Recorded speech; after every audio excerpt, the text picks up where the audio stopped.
स्वागत है आपका हमारे इस YouTube चैनल पर बेटा।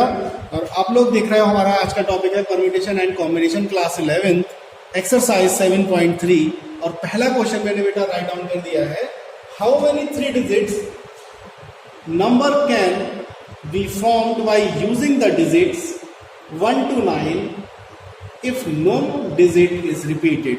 मतलब ये है कि हमें 3 नंबर की यानी 3 डिजिट की बात हो रही है और 3 डिजिट में हमारे पास जो डिजिट है वो 1 से लेके 9 तक है, यानी 0 नहीं है हमारे पास। तो हम कैसे कैसे डिजिट भरेंगे और रिपीटेशन अलाउड नहीं है। तो इस केस में क्या होगा बेटा, सबसे पहले आप 1 से लेके 9 तक कोई भी ऑप्शन ले सकते हैं। 1 भी रख सकते हैं, यहाँ पर 2 भी रख सकते हैं, 3 भी रख सकते हैं, 4 भी रख सकते हैं। इट मीन्स यहाँ पर नंबर ऑफ आउटकम्स जो है वो 3 हो जाएंगे। लेकिन अब कोई भी नंबर 1 भर दिया आपने, मान लीजिए आपने यहाँ पर 2 भर दिया, तो अब 2 इन दोनों में नहीं आएगा। इसका मतलब एक आउटकम आपका कम हो गया, एक नंबर आपका कम हो गया। इट मीन्स अब आपके पास जो सेकेंड ऑप्शन है यानी सेकेंड कॉलम है उसमें आप केवल 8 नंबर ही रख सकते हो। मान लीजिए अब आपने इसमें 4 रख दिया है, अब इसमें 4 नहीं आ सकता। इट मीन्स अब आपके पास 7 ऑप्शन है। तो number of total outcome is equals to 9 into 8 into 7। और जब हम इन सबकी मल्टीप्लाई करेंगे बेटा तो हमारे पास आ जाएगा 504 answer.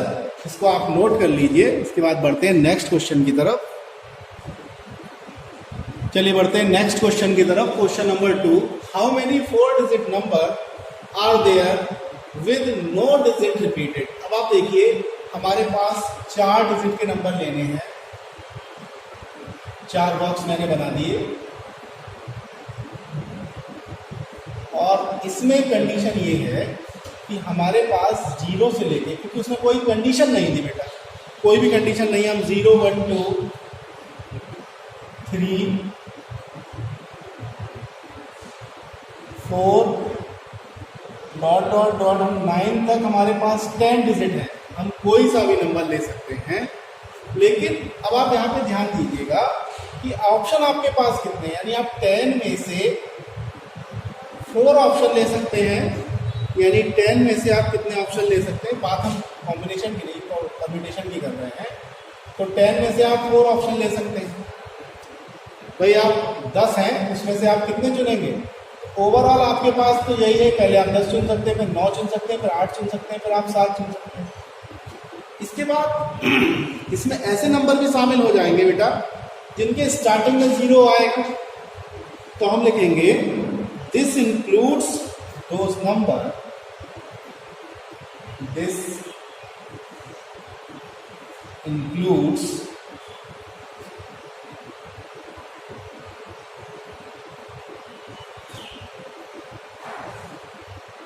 those number, this include those number which have 0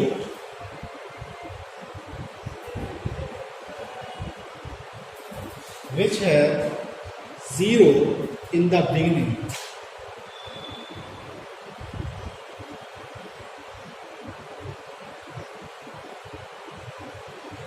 मतलब ये है कि स्टार्टिंग में ऐसे भी नंबर होंगे जिनके स्टार्टिंग में 0। तो इसका मतलब वो कहाँ पे आएंगे बेटा, 1000 प्लेस में आएंगे। यूनिट, 10th, 100 और 1000, यानी यूनिट, 10th, 100 और 1000 प्लेस में वो नंबर आएंगे जो स्टार्टिंग में 0 होंगे। तो हम क्या करेंगे, उनकी डिजिट निकाल लेते हैं। 3 digit number out of 9 number. यानी अब हमारे पास ऑप्शन बचता है कि 9 में से, यानी हम लिख दे रहे हैं थोड़ी सी, आप लोग इसको नोट कर लीजिएगा। 3 digit number, 3 digit number out of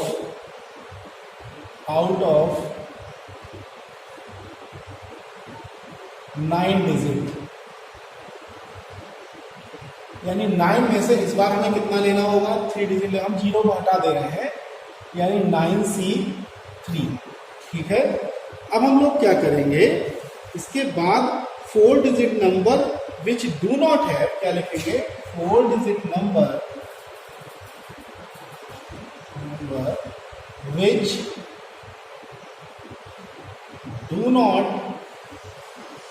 have 4-digit number which do not have 0 in the beginning, have 0 in the,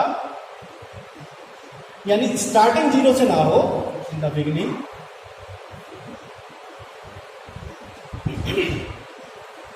तो स्टार्टिंग अगर 0 से नहीं होगी तो हम लोग क्या करेंगे, यानी 10th जो एक्सट्रीम हमारा लेफ्ट है वो स्टार्टिंग वहां पे 0 से ना हो, तो इसके लिए हम लिखेंगे 10p, एक सेकेंड बार बार मैं इसको p है ये कॉम्बिनेशन लिख जा रहा हूं, तो 10p 4 माइनस क्या करेंगे 10c3 वाले डिजिट हम सब्ट्रैक्ट कर देंगे इसमें से, तब हमारे पास जो कंडीशन आएगी इसको थोड़ा सा सॉल्व कर लेते हैं। सॉल्व करने का तरीका ये भी है कि आप उसे 10 9 4 टाइम्स तक कम करेंगे, 8 और 7 माइनस, एक सेकेंड यहाँ पे 9 है, तो 9p3 यहाँ पर आएगा 9p3, तो इसको चेक करेंगे तो 9 इंटू 8 इंटू 7, इसको 3 टाइम्स तक कम करेंगे।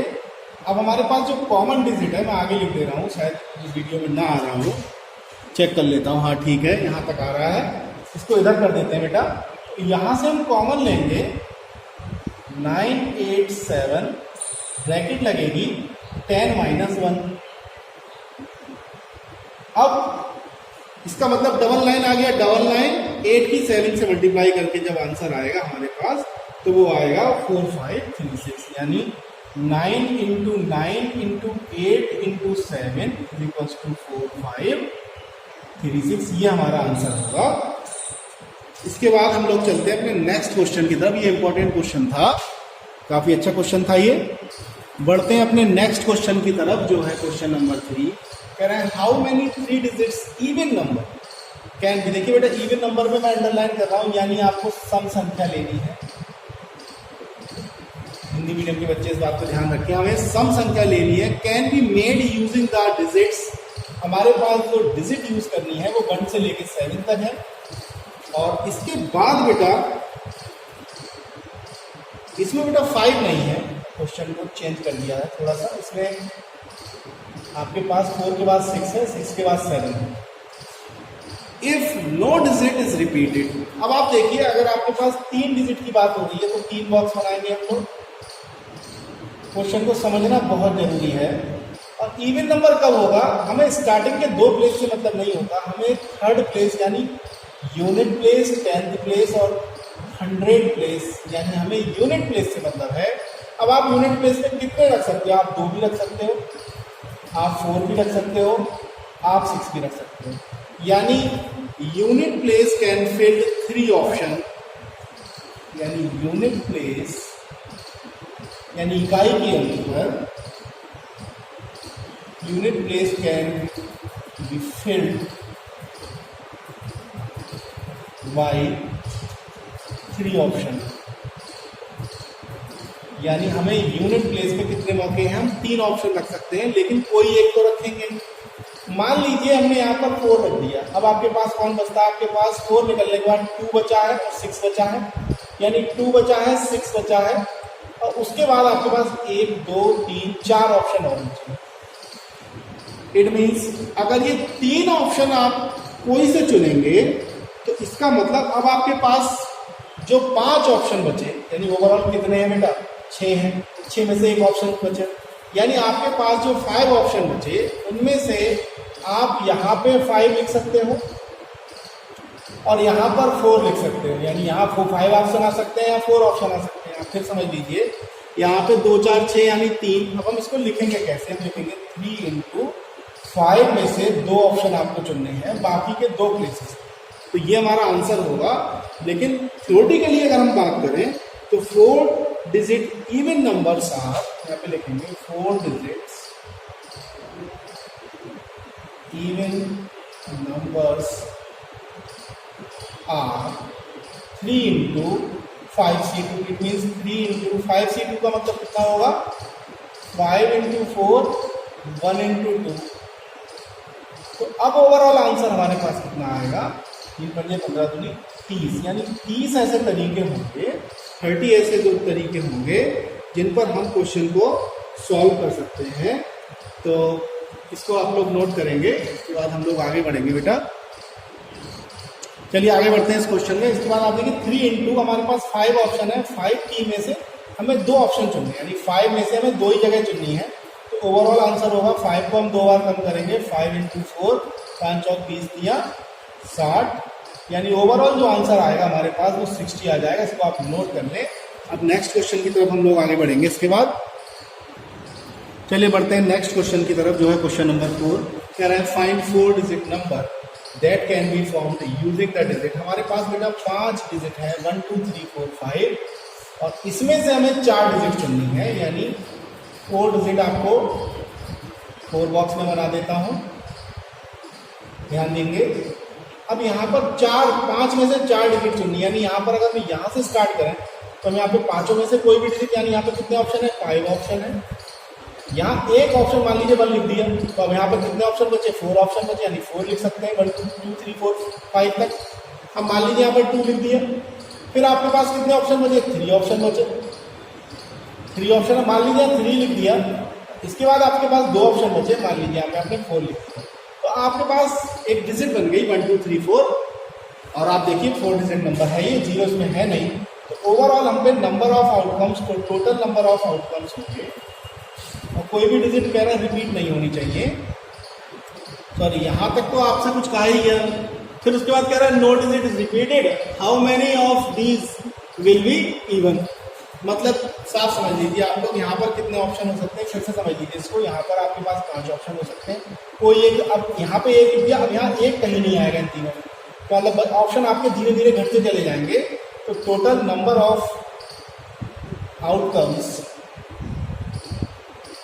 Is equals to 5 into 4 into 3 into 2। अब अगर आप इसको मल्टीप्लाई करेंगे तो आपके पास कितना आ जाएगा, 120 आ जाएगा बेटा। अब इसके बाद आप कंडीशन को समझ लीजिए, उसने एक कंडीशन जोड़ी, how many of these will be even, इनमें से इवन कितने होंगे। अब आप देखिए इसमें कितने ऑप्शन आपके पास बन सकते हैं, मैं आपके पास लिख दे रहा हूं फिर से 4 बॉक्स, यानी केस फर्स्ट बन सकता है और केस सेकंड भी बन सकता है बेटा। केस फर्स्ट में यूनिट प्लेस पे या तो 2 आएगा, और केस सेकंड में यूनिट प्लेस पे या तो 4 आएगा, यानी 2 भी फिक्स हो गया। अब अगर 2 फिक्स है तो आपके पास नंबर कितने बचे, 4, यानी अब आप 4p2 यानी 4p2 चुन सकते हैं। तो इसको आप कैसे सॉल्व करेंगे, इसको आप सॉल्व करेंगे, यहाँ पे 2 तो फिक्स हो गया, यानी 4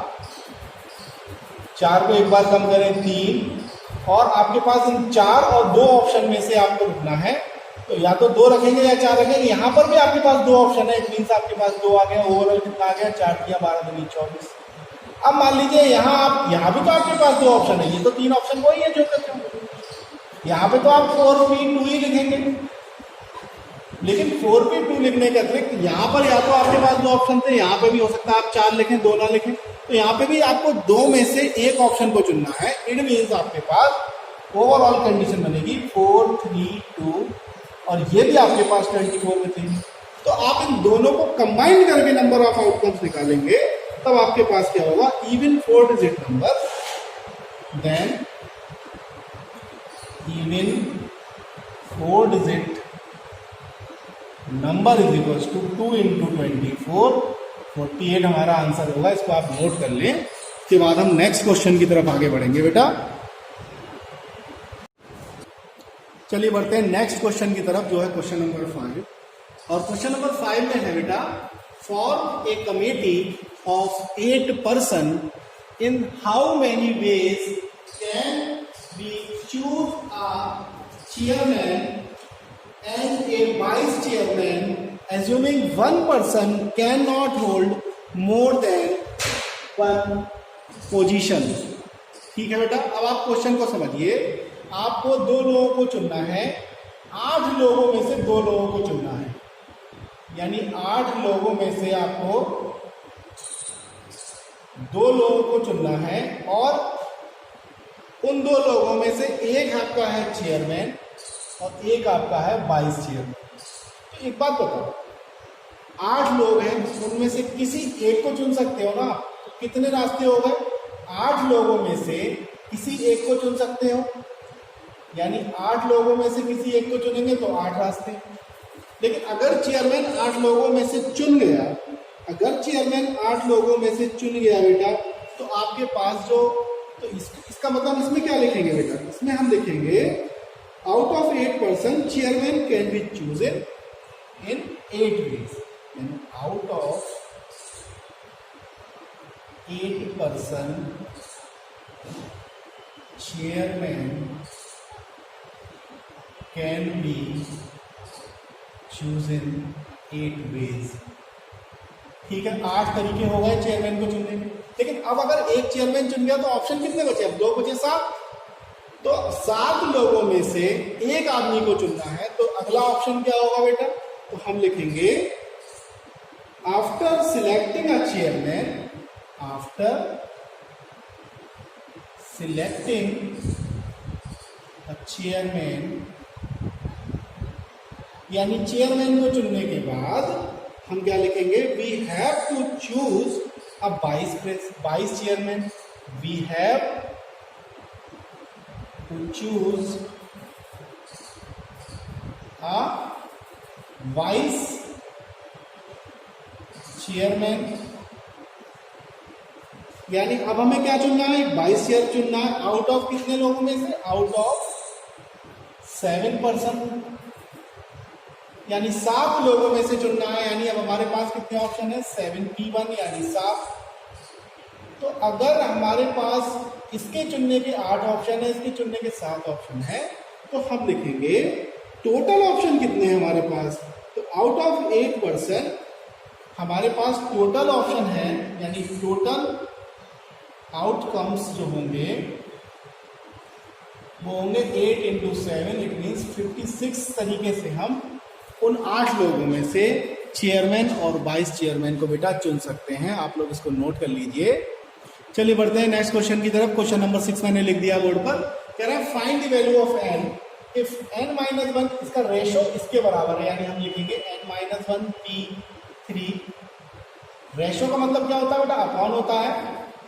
n/P4 इज इक्वल्स टू 1/9। अब मैं इसको आपको फॉर्मूला अलग से लिख देता हूँ। n/r का फॉर्मूला क्या होता है बेटा? होता है फैक्टोरियल n/n-r। चलिए इसको करते हैं इसी तरीके से। तो factorial n-1 upon this minus this, यानी n-4। ओके, अब हम लिखेंगे फैक्टोरियल n और अपॉन में क्या लिखेंगे? दिस माइनस दिस, यानी n-4। देख लीजिए आप, दिस माइनस दिस करा तब भी n-4, दिस माइनस दिस करा तब भी n-4।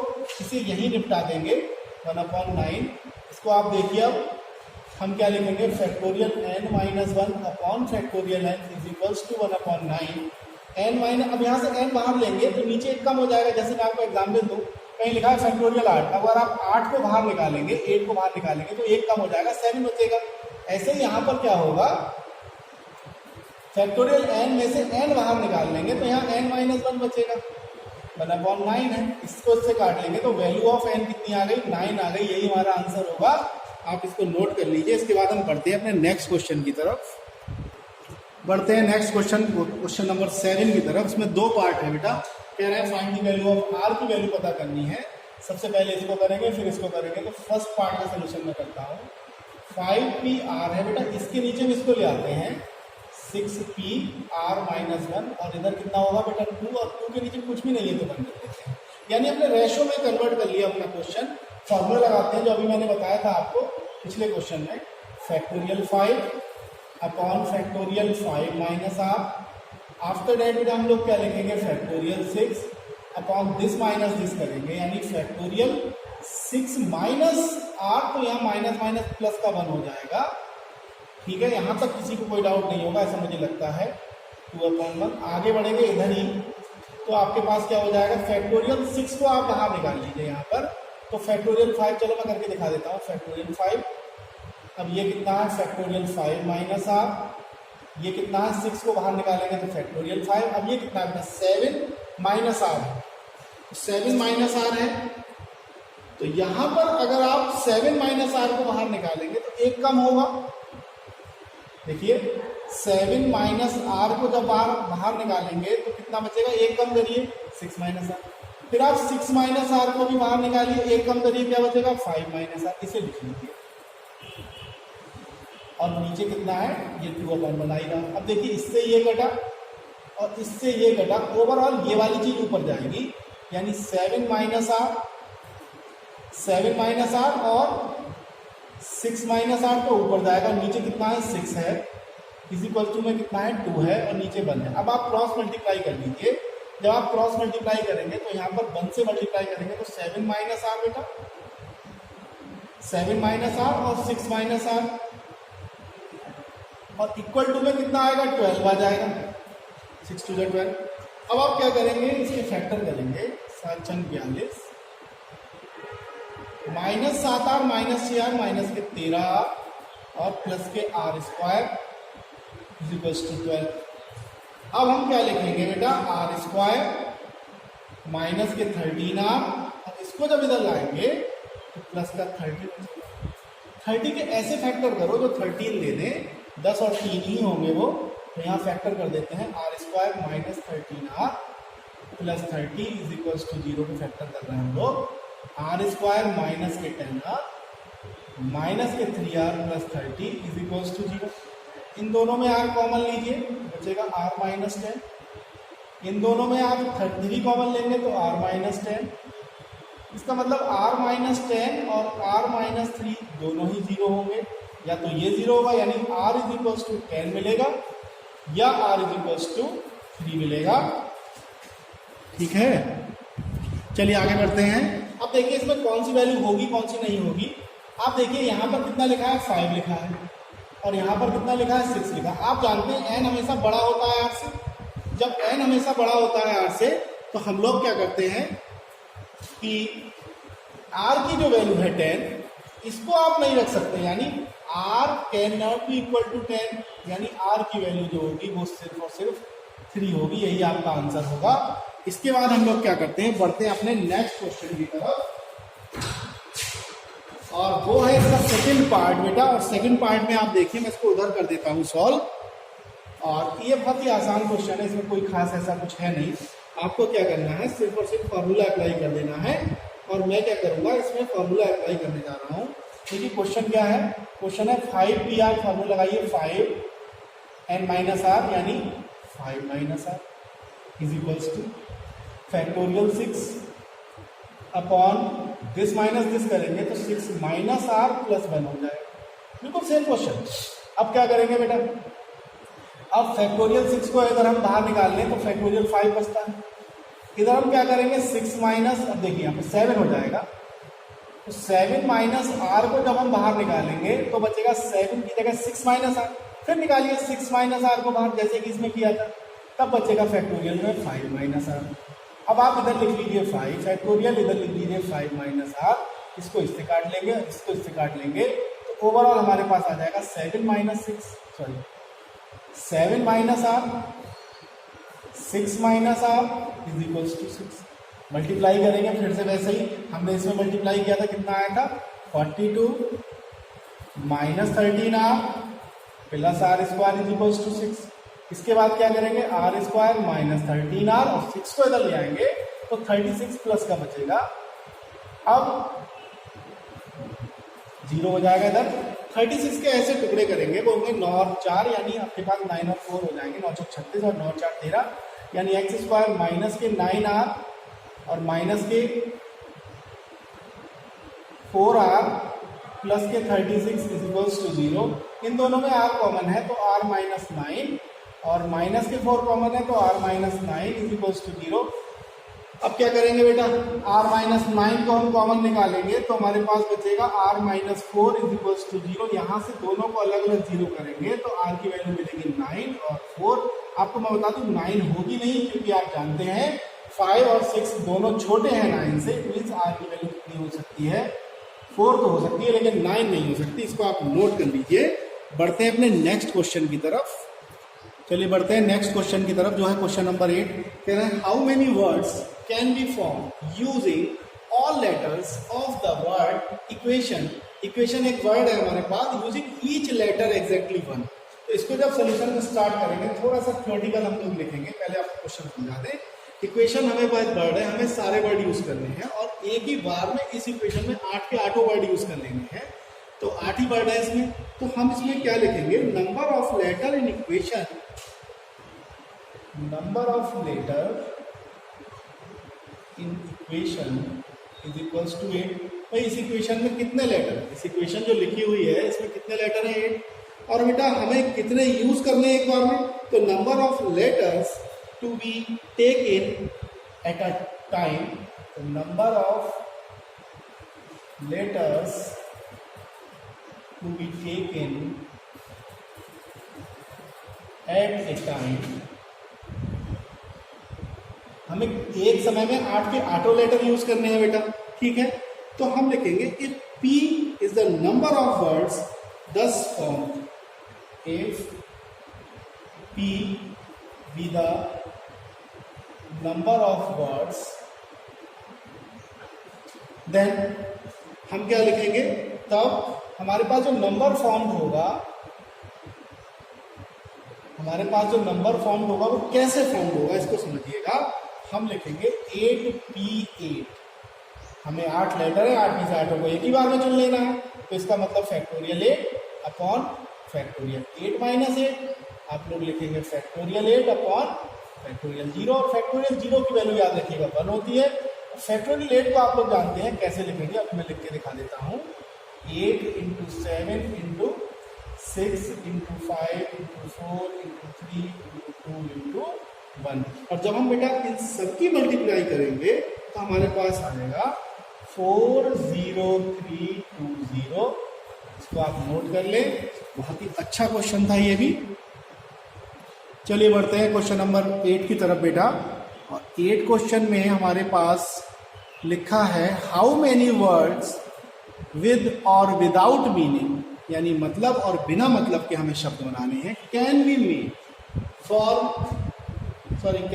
From the letters of word Monday. हमारे पास जो लेटर है वर्ड है वो क्या है, मंडे है। Assuming that no letter is repeated, यानी हमें ये मान के चलना है कि कोई भी लेटर हमारा रिपीट नहीं होगा। तो पहले क्वेश्चन में फर्स्ट पार्ट में इसने दिया है 4 letter are use at a time, दूसरे में दिया है all letters use at a time, सभी लेटर को यूज कर लेना, और उसके बाद उसने तीसरी कंडीशन में दिया सभी लेटर तो यूज हो बट पहला लेटर हमारा वॉवेल हो। तो चलिए पहला वाला पार्ट हम लोग करते हैं। अब देखिए मंडे में कितने लेटर होंगे, मंडे में ओवरऑल हमारे पास MONDAY, यानी हमारे पास ओवरऑल कितने लेटर है बेटा, हमारे पास ओवरऑल लेटर है 6।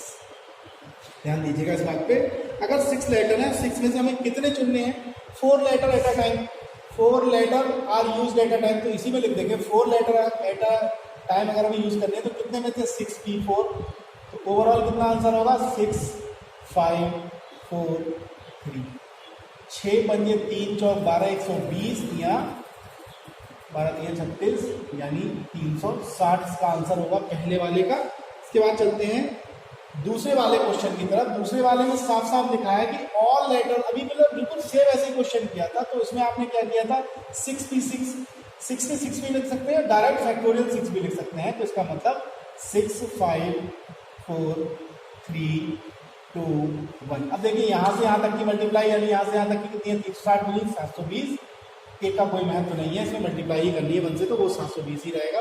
अब थर्ड वाला क्वेश्चन आप लोग ध्यान से देखिए, वो कह रहा है कि हमारे पास जो पहला लेटर है, ऑल द लेटर, सभी लेटर यूज करने हैं, सभी लेटर यूज करने हैं, बट कंडीशन क्या लगा दी उसने, कंडीशन ये लगा दी कि पहला लेटर यानी फर्स्ट लेटर जो है वो वॉवेल होना चाहिए। अब इसमें वॉवेल जो है वो कितने हैं ओवरऑल, आपके पास ओ भी वॉवेल है और ए भी वॉवेल है, आपके पास ओ भी वॉवेल है और ए भी। देखिए बेटा अगर हम इसमें स्टार्टिंग ए से कर दें तब भी हमारे पास बाकी बचे हुए कितने हैं, फैक्टोरियल 5 है ऑप्शन। अगर हम ए से स्टार्ट कर दें तब हमारे पास फैक्टोरियल 5 ऑप्शन है, तब हमारे पास फैक्टोरियल 5 की वैल्यू हो जाएगी 5 × 4 × 3 × 2 × 1, दैट मीन्स 120। लेकिन जरूरी हम ए से स्टार्ट करें, यानी अगर हम बेटा ओ से स्टार्ट कर दें तो भी हमारे पास फैक्टोरियल 5 ऑप्शन बचेगा। तब भी हमारे पास 120 होगा। तो टोटल ऑप्शन हमारे पास बचेंगे 2 इंटू 120 दैट इज 240 हमारे पास इसका आंसर आ जाएगा। आप इसे नोट कर लीजिए, इसके बाद हम लोग आगे बढ़ते हैं। चलिए बढ़ते हैं अपने नेक्स्ट क्वेश्चन, क्वेश्चन नंबर 10 की तरफ, और ये बहुत ही इंपॉर्टेंट क्वेश्चन है। इन how many of the distinct permutation of the letters Mississippi do the four eyes not come together, मतलब वो कह रहा है हमें कितने परम्यूटेशन हमारे पास बनाना है किसका, मिसिसिपी शब्द का। अब मिसिसिपी शब्द में हमारे पास टोटल नंबर ऑफ लेटर्स कितने हैं, तो टोटल नंबर ऑफ लेटर्स कितने हैं हमारे पास, 11 है। ध्यान दीजिएगा, टोटल नंबर ऑफ लेटर्स 11 है, जिनमें कितने वाले देखिए चेक करिए, एस हमारे पास 4 हैं, और बेटा इसमें हमारे पास आई है, वह भी 4 है। यहां पर एक आई छूट गया है, एक सेकेंड, ये आई भी हमारे पास 4 है बेटा इसमें, ठीक है। इसके बाद 2 पी हैं, टोटल आपको 11 बताऊंगा, 4 4 8 में 10, और एक हमारे पास क्या है, एम है, एक हमारे पास इसमें एम है। टोटल कितने हैं, 11 हमारे पास लेटर हो गए। ध्यान दीजिएगा इस पे। तो total number of permutation with no restrictions, यानी टोटल नंबर ऑफ परम्यूटेशन हमारे पास क्या बनेगा, अगर हम रिपीटिशन वाली और कम टुगेदर वाली कोई रिस्ट्रिक्शन यानी कोई भी बाधा को हम विदाउट एनी कंडीशन लिख दे रहे हैं इसमें, विदाउट एनी कंडीशन, तब हमारे पास ऑप्शन होगा फैक्टोरियल 11 अपॉन कितने रिपीट है, फैक्टोरियल 4, फिर फैक्टोरियल 4 और फिर फैक्टोरियल 2। फैक्टोरियल 1 लिखने का कोई भी फायदा नहीं है हमारे पास। इसके बाद वो कह रहा है इफ, कंडीशन देखिए क्वेश्चन में कंडीशन क्या लगाई, वो कह रहा है अगर हम, वो कह रहा है do Mississippi do the 4 eyes not come together, यानी जो 4 आई हैं वो एक साथ नहीं आने चाहिए, ये कंडीशन लग गई। अब अगर 4 आई एक साथ कम नहीं आएंगे तो हम थ्योरी में क्या लिखेंगे, if take 4 I's, if we take 4 I's, if we take 4 eyes 1 letter then total letter become, अगर हम इनको 4 eyes को 1 letter मान लें, 1 letter, if we take 4 eyes 1 letter then, तब हम क्या करेंगे बेटा, 4 letter, तब हम लिखेंगे then total letter become, then total letter become, तब हमारे पास टोटल लेटर कितने रह जाएंगे। अब आप देखिए 4 आई को आप निकाल लिया कि 4 आई मिलके एक लेटर तो होगा, एक शब्द तो होगा, तो हमारे पास ओवरऑल कितने बनेंगे, 4 आई निकाल लें, अगर इसमें से -4 कर ले, और अब देखिए -4 करेंगे तो कितना बचेगा बेटा, 7, लेकिन एक लेटर तो होगा तो प्लस 1 भी करना पड़ेगा, तो ओवरऑल हमारे पास 8 बचेंगे। अब 8 में से आप देखिए रिपीटेशन कितना है, तब आप लिखेंगे if P is the permutation when 4 I not come together, P be the, थोड़ी सी थ्योरी तो लिखेंगे, permutation, if P be the permutation when 4 I's are not come together, जब चारों आई एक साथ नहीं आएंगे तब हम क्या लिखेंगे, P इज इक्वल्स टू, हमारे पास जो P परम्यूटेशन है वो क्या हो जाएगा बेटा, 11 फैक्टोरियल 4 फैक्टोरियल 4 फैक्टोरियल 2 माइनस कर देंगे, इसमें कितना बना, ये ओवरऑल 8 बना, फैक्टोरियल 8 अपॉन, अब इसमें आई को हटा के रिपीटेशन फिर भी तो हमारे पास बचेगा, फिर वाला रिपीटेशन, यानी 4 हमारे पास बेटा कौन है, आई के अलावा 4 ऐसे हैं और 2 भी तो हैं। अब अगर इसको हम लोग सॉर्ट आउट करेंगे तो कैसे सॉर्ट आउट करेंगे, इस पर जरा ध्यान दीजिएगा आप लोग। पहले मैं देख लूँ इतना वीडियो में आ रहा है, ठीक है इतना आ रहा है, मैं क्या करता हूँ थोड़ा इसको नीचे कर देता हूँ बेटा, या पीछे कर देता हूँ। चलिए इसको सॉल्व करते हैं, और आप देखेंगे फैक्टोरियल यहाँ पर 11 है, तो क्या करेंगे, फैक्टोरियल 11 की वैल्यू 11, 10, 9, 8, 7, 6, 5, 4, 3, 2, 1, अपॉन 4 3 2 1 इंटू 4 3 2 1 और 1 इंटू 2 माइनस करेंगे 8 को 8 इंटू 7 इंटू 6 6 के बाद 5 4 3 2 1 अपॉन 1 2 3 4 1 इंटू 2। ठीक है, अब इसको सॉल्ट आउट करेंगे। तो अगर आप इस पूरे को सॉल्व करें तो कैसे सॉल्व करेंगे? देखिए 4 3 2 1, तो यहाँ से देखिए 4 3 2 1। अब देखिए अब 4 है तो यहाँ पर 4 2 जा 8 को आप सीधे सीधे काट लीजिए और 3 2 जा आप 6 को पूरा पूरा काट लीजिए। अब आपके पास बचता है 11 10 9 7 5। ठीक है, इतना ही बचेगा, फिर से चेक कर लीजिए 11 10 9 7 5 और तो कुछ बचा नहीं, नीचे सारे कट गए। इसके बाद 1 इंटू 1 को आपको लिखना नहीं होता। अब आप देखिएगा कि 1 से लेके 4 तक, 1 से लेके 4 तक आपने काट दिया और 2 से आप काट दिए किसी एक को, यहाँ 4 कर लीजिए तो आपके पास बचेगा 4 इंटू 5 इंटू 6 इंटू 7। अब अगर आप इसकी सबकी मल्टीप्लाई करेंगे तो आपके पास आएगा 34650 34650 और इसकी जब मल्टीप्लाई करेंगे तो आपके पास आएगा 840 और इन दोनों को हम लोग सब्ट्रैक्ट कर लेते हैं। सब्ट्रैक्ट करने के बाद 33810 हमारे पास इसका ओवरऑल आंसर आएगा। तो इस वीडियो में हमारे पास इतना ही है। इसके बाद हम बढ़ते हैं अपनी नेक्स्ट एक्सरसाइज की तरफ जो आपको अगले दिन मिलेगी। वीडियो देखने के लिए बहुत बहुत धन्यवाद।